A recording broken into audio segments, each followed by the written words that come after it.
Alala, ingat po sa pag-uwi ha, dyan sa may footbridge, maraming mga bata dyan, na mga pasaway, nang-upload ng mga cellphone. Kaya ingatan yung gamit nyo, December pa naman ngayon. Ito mga kabayan ko, tingnan nyo sa Manila Baywalk Dolomite Beach. Pag sumasapit na dito yung gabi, o lalo na yung paglubog ng ating haring araw, nagkukulay ginto yung kaulapan, tingnan nyo naman. Tapos syempre, ayan po yung ating mga kababayan na kahit madilim na, kasama ng kanilang mga mahal sa buhay, no? For example, andyan yung isang buong pamilya, kasama yung kanilang anak, tapos merong magbabarkada, magkasintahan, diba? Ini-enjoy ang viewing dito sa Manila Baywalk Dolomite Beach. Tingnan nyo mga kabayan ko. So, ayan, ang ganda pagmasdan, no? Ganto yung nakikita natin sa Manila Baywalk Dolomite Beach kahit mapaaraw man o gabi.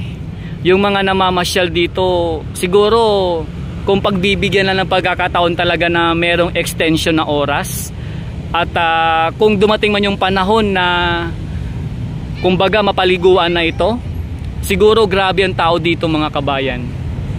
Baka hindi maubos-ubos yung mga pumapasyal. Lalong-lalo na yung mga foreigner, no? Kasi yung mga foreigner, yung mga turista na ating mga bisita sa ating bansang Pilipinas, ang purpose talaga ay yung ma-enjoy, di ba? So ito, malamang isa ito yung hindi matatawaran na yung tao rito pag once naging swimmable na ang Manila Baywalk Dolomite Beach. Kasi ngayon pa lang, kahit viewing pa lang, tingnan nyo naman mga kabayan ko, di ba?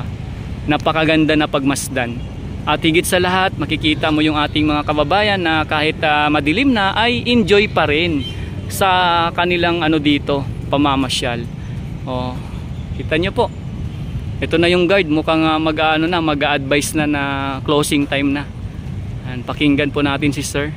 Kasi hawak niya na yung kanyang megaphone.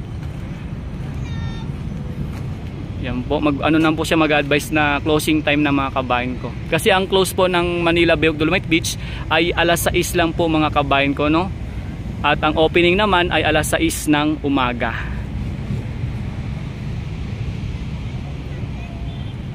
So yan, no? Enjoy talaga yung ating mga kababayan. Ayan, sa muli po maraming salamat sa lahat po ng palaging nanonood ng aking update dito sa Manila Bay. At syempre yung aking pagpapakita ng kaganapan dito, sana huwag kayong magsawa. At maraming salamat sa mga sumusuporta sa aking channel, sa mga nagpa-follow at nag-subscribe at nag-share, nagla-likes, nag-heart. Maraming salamat, no? So talagang yung Manila Bay hindi talaga matatawaran ng ganda. Minamahal natin mga bisita. Ang oras po ng pamamasyal po natin sa Dolomite Beach ng 6 ng umaga hanggang 6 po ng gabi. Kung nais po na nag-ulit, balik na lang po kayo po kasi maraming salamat po.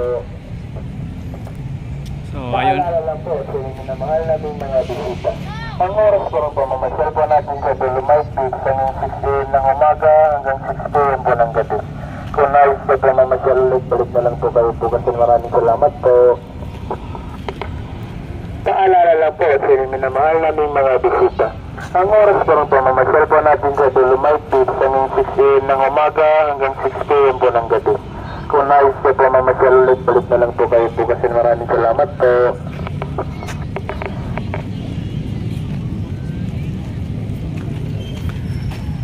So yun na po mga kabayan ko, no? Bali narinig na po ng ating mga kabayan dito, yung mga nasa loob ng Manila Baywalk Dolomite Beach, ang sinabi ng ating guide dito na kung saan ay closing time na sa pagsapit ng alas 6. Kaya ito po yung ating mga kabayan ay unti-unti na ring lumalabas. Ang dami pala.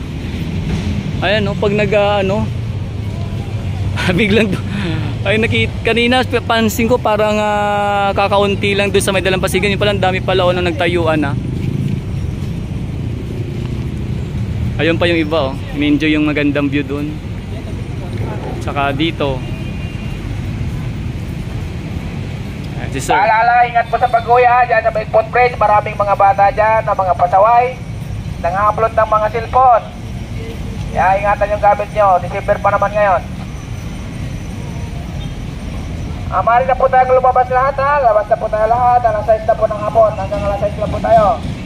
Araw ng Webes po, tulad bukas. Sarado po ng Dolomite Beach. Huwag kayo sumadya pumunta. Sarado po kami bukas. Sarado ang Dolomite Beach. Kada Webes po, kada Webes. Tuwing araw ng Webes, maintenance activity. Hindi kayo makakapasok pag kayo mamisita sa araw ng Webes.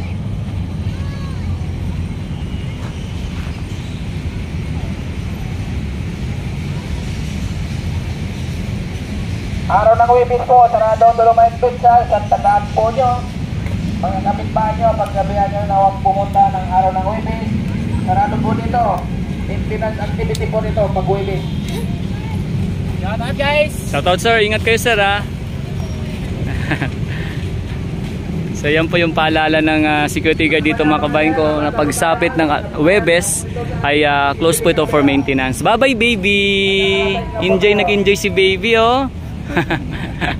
Pero meron tayong narinig mula sa ating security guard mga kabayan ko no, na kung saan pinaalalahanan yung ating mga kababayan na namamasyal dito na pagsapit nila or pag-akyat nila sa may footbridge, meron palang mga grabe, may mga nanghahablot ng cellphone na mga kabataan. So mga kabayan ko no, pag kayo ay pumasyal sa Manila Baywalk Dolomite Beach, isa yan sa inyong pakatandaan no, na mag-ingat po kayo dyan sa may itaas ng footbridge kung saan merong mga nanghahablot ng cellphone na mga kabataan. So maganda rin po at narinig po natin mismo yan sa ating security guard, kasi isa po yan sa mahalagang impormasyon pag sa mga pumapasyal dito ay maging warning sa kanila na pag nasa footbridge sila, kailangan mag-ingat sila.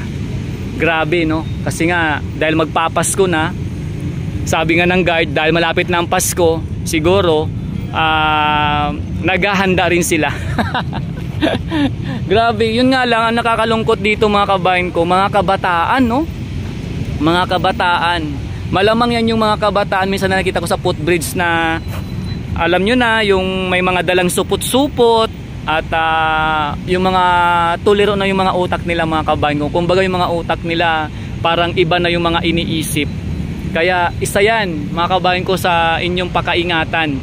Pag once na pumunta kayo sa Manila Bay o pumasyal kayo, mag-ingat sa may itaas ng footbridge, mapaumaga, mapatanghali, mapahapon man o gabi. Mag-ingat po kayo mga kabayan ko. Kasi hindi natin masabi na yung pag ano nila, yung pag hablot nila ng cellphone ninyo or mga bag ninyo, walang ano yan sila, walang pinipiling oras. Kaya yun mga kabayan ko, isa yun sa mahalagang paalala na ating narinig dito nga po sa ating security guard na nagbabantay ng seguridad dito po sa loob ng Manila Baywalk Dolomite Beach. And syempre ako din po ay magpapaalam ng mga kabayan ko no, sa lahat ng nanood po ng ating live. Ayan, meron pa ako mga kasabayan. Yung galing pa sila sa may pinakadulo. So salamat po muli sa mga nanood ng aking live, sa mga nag-support no, sa mga nag-share, nag-likes, nag-subscribe, nag-heart at nag-follow. Maraming salamat po. At kita-kits po tayo muli dito sa ating update sa Manila Baywalk Dolomite Beach. At hanggang sa muli mga kabayan ko no. Ito nga pala si Daddy D at magpapaalam na rin po ako sa inyo. Maraming salamat po. Hanggang sa muli mga kabayan ko. Alam!